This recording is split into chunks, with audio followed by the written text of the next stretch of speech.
Lecture du livre de Ellen G. White intitulé L'histoire de la rédemption. Chapitre 63. Le millénium.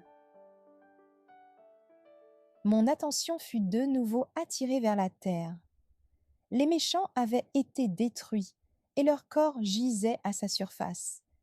La colère de Dieu s'était déchaînée contre les habitants de la terre durant les 7 derniers de fléau. Ils s'étaient mordus la langue de douleur et avaient blasphémé contre Dieu.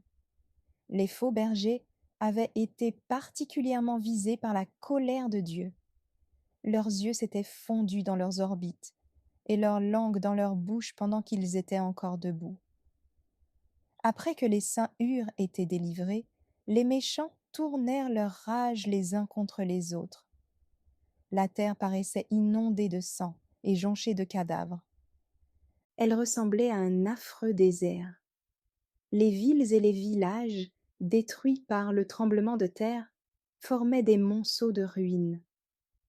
Les montagnes qui avaient été remuées de leur place avaient laissé d'immenses cavernes. Des roches brisées, lancées par les eaux de la mer ou arrachées du sein de la terre, étaient disséminées à sa surface. Des arbres énormes avaient été déracinés et couchés sur le sol.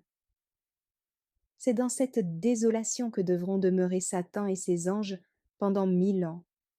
C'est là qu'il sera confiné, qu'il errera çà et là, et qu'il pourra se rendre compte des effets de sa révolte contre la loi de Dieu. Pendant 1000 ans, il pourra savourer les fruits de la malédiction qu'il a provoquée. Limité à la terre, il ne pourra errer sur d'autres planètes pour tenter ceux qui n'ont pas connu le péché. Sa souffrance sera terrible.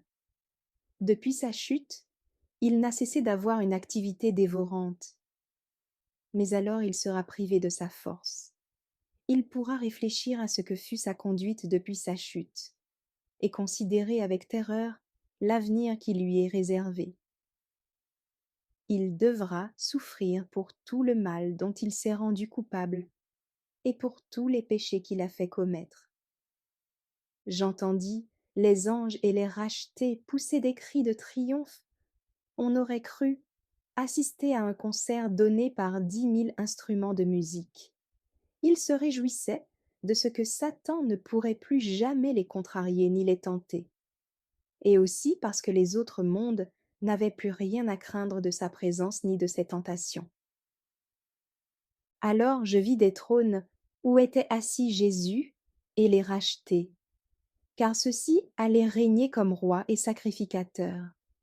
Le Christ, uni à son peuple, jugeait les méchants qui étaient morts, examinant leurs actes à la lumière du livre de la loi, la parole de Dieu, et décidant chaque cas selon les œuvres qu'ils avaient accomplies étant dans leur corps.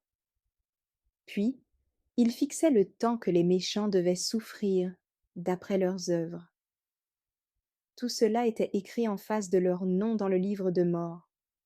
Satan et ses anges furent aussi jugés par Jésus et les rachetés. Le châtiment de Satan devait être beaucoup plus sévère que celui des hommes qui l'avaient séduit. Aucune comparaison ne pouvait être faite entre ses souffrances et les leurs.